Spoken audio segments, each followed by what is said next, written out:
आज से 600 वर्ष पहले, 550 वर्ष पहले नानक देव जी को परमात्मा मिले थे।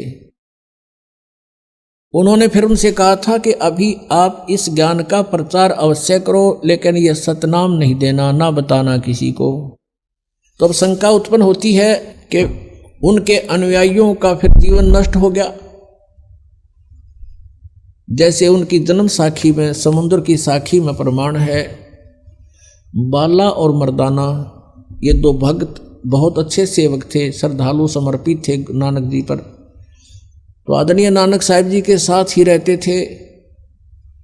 उनके सतलोक गमन के उपरांत जो द्वितीय सेकंड जो अधिकारी हुए नानक साहिब जी के, वो अंगद देव थे। उन्होंने बाला और मर्दाना से पूछा कि आप उनके साथ रहते थे, गुरुजी कैसी क्रियाएं करते थे, कैसे रहते थे, वो सब कथाएं सुनाई। एक समय की कथा सुनाई कि जब हमने प्रार्थना की नानक साहिब जी से कि हमें श्रीलंका दिखाओ, तो उन्होंने कहा आंखें बंद करो। हमने आंखें बंद करी और कहा खोलो, तो खोली। हम समुद्र के किनारे खड़े थे। फिर आदरणीय नानक साहिब ने कहा कि मेरे पीछे पीछे आ जाओ, इस समुद्र के ऊपर, जल के ऊपर, और वाहे गुरु बोलते रहना। मर्दाना और बाला वाहे गुरु करते हुए चल पड़े। जब मर्दाना ने देखा कि गुरुजी तो ओम सोहम का जाप जप रहे हैं बोल बोल के, तो मर्दाना भी ओम सोहम कहने लग गया। वो जल में डूबने लगा। जब आदरणीय नानक साहब ने कहा कि मर्दाना तू मेरी नकल ना करे, मैंने जो कहा तो वही बोल, मर्दाना फिर वही वाहे गुरु करने लगा। फिर जल के ऊपर थल की तरह चल पड़ा। अब ये लीला नानक साहब जी ने क्यों किया? उन्होंने परमात्मा चाहिए था और परमात्मा ही उनको गुरु रूप में मिले थे आकर के। कहते हैं जो गुरु वचन पर डट गए कट गए फंद 84 के, गुरु वचन निश्चय कर माने पूरे गुरु की सेवा ठाने। तो वो संत थे, उन्होंने अपना कल्याण करवाना था, जगत से कुछ नहीं लेना था। अब यहाँ थोड़ा सा प्रमाण आपको दिखाते हैं। पुण्यात्माओं, ये अध्यात्म ज्ञान है, जब तक आप इससे ओतप्रोत नहीं हो जाओगे, आपका मन टेकन ना दे तुमने, आपके मन के सारे शिकंजे काट देने, सबकी ये खत्म कर देने इसकी सारी बकवाद, ताकि वो सेट हो जाए और आपने तंग ना करे, भक्ति कर लेने दे। इसलिए सब प्रमाण उन महापुरुषों के दिखाए जा रहे हैं, ताकि ये मन बकवाद छोड़ दे और आपका सहयोगी हो जाएगा। और जब ये आपका सहयोगी हो जाएगा, यो काल का एजेंट है, इसकी स्पीड बहुत ज़बरदस्त है, फिर यो इधर भी डूंडा उठा देगा। आपको दिखाते हैं जन्म साखी भाई बाले वाली, देखिएगा, सब तो बड़ी भाई बाले वाली जन्म साखी। Doctor Jawahar Singh, Kripal Singh and company, ये इसके प्रकाशक हैं। ओम सतगुरु प्रसादी, ये है ई जन्म साखी, अज तक छप चुकियां नालों वड्डी है, सब तो वड्डी ते पुरातन है, भाई बाले वाली जन्म साखी। श्री गुरु नानक देव जी दी पंजे साहिबां दी साखी ते 10 पातशाहां दे जीवन समेत मुकम्मल साखियां हन। प्रकाशक Shri doctor Jawahar Singh, Kripal Singh and company. ये कहाँ से छपी है?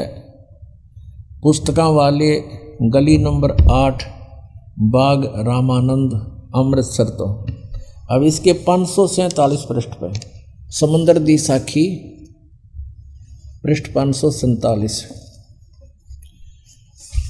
यहाँ से पढ़ेंगे। बाला संधु वाच, ये बाला संधु वाच, संधु इसका गोत्र था बालाजी का। बाला संधु वाच, अब वो बाला संधु बोला, ताते हे गुरु अंगद जी, जद गुरु नानक जी जीतिए कोलों, जीतिए पासों विदा होए, अजीते ते विदा होकर आगे चले, ता मर्दाने किहा सच्चे पातशाह जी असा समुंदर ता देखिया,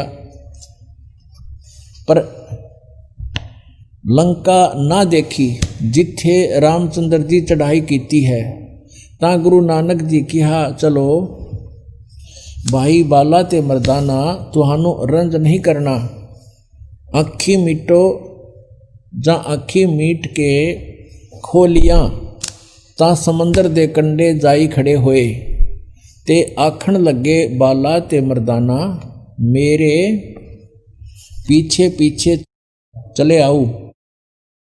मुखों वाहेगुरु वाहेगुरु कहिंदे आओ, ते आगे आगे गुरु जी और तुर पे जैसे धरती ऊपर तुरदे सन, उसी तरह समुंदर ऊपर तुर पे जा चले जावण, ते पीछे पीछे बाला ते मर्दाना जावण। ता मर्दान ने विचार कीती कि गुरु नानक देव जी ओम सोहम जपदे जांदे हन। ता मर्दाना भी ओम सोहम लगा जपण, ते लग्या गोते खावण। जा गुरु नानक जी देखण ता मर्दाना गोते खांदा है, ता गुरु जी कहा मर्दाना गुरु जी दी करनी वल नहीं देखना, गुरु दे बचना पर चलना चाहिए। तू मर्दाना ओहे आख जे असा आखिया है। ता मर्दाना फिर लग्या वाहेगुरु वाहेगुरु कहण, ता फिर चल जल ऊपर उसे तरह तुरन लगा। ये हो सकता आपका पंजाबी ना समझ में आई और नहीं पढ़ सकते हो तो एक हिंदी और दिखाते हैं, के दौरान अनुवादित है, देखिएगा। क्योंकि दास का उद्देश्य है कि संशय का नाश करूं कति। यह भाई बाले वाली श्री गुरु नानक देव जी की जन्म साखी। भाई चतर सिंह जीवन सिंह अमृतसर से ये प्रकाशित है, ये इसके प्रकाशक है। इसके 559 पृष्ठ पर लिखा है, ये वही है। पंजे साहिब और 10 पातशाह का जीवन संपूर्ण साखियां सहित दर्ज है। प्रकाशक चतर सिंह जीवन सिंह अमृतसर से। इसके केवल प्रकाशक और अनुवादक बदले हैं, बाकी वो मैटर जो का तो है। ये है 559 पृष्ठ और समुद्र दी साखी। एक दिन मर्दाने ने कहा, हे महाराज मेरा मन चाहता है कि समुद्र में जो लंका है वहाँ का भ्रमण किया जाए। गुरुजी ने कहा, अच्छा आप लोग अपने नेत्र बंद करो। जब मैं और मर्दाना ने नेत्र बंद करके क्षण पीछे खोले, तब हम लोग गुरुजी के साथ महान समुद्र तट पर खड़े थे। अब गुरुजी ने कहा कि तुम लोग समुद्र के जल पर वाहेगुरु जप करते पैदल ही चले आओ।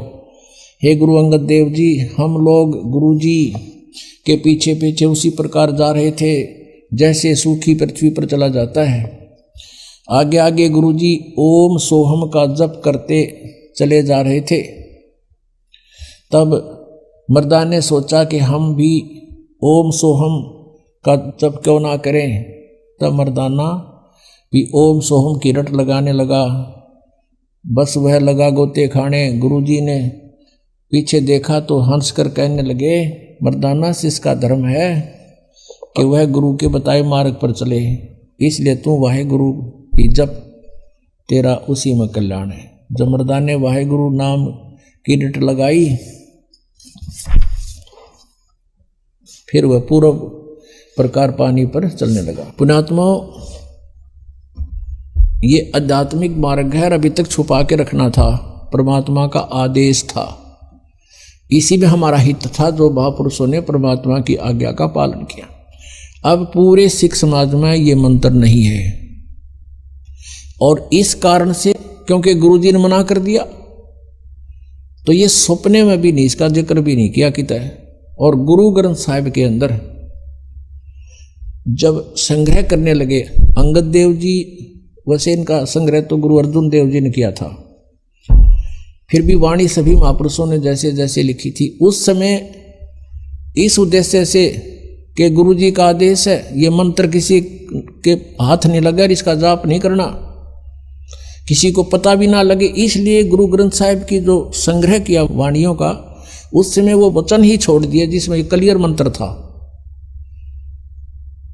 वो सब वाणी छोड़ दी, और इसलिए कि कहीं किसी के हाथ लग जाए और वो जाप ना कर ले, गुरु जी की आज्ञा की अवहेलना हो जाएगी।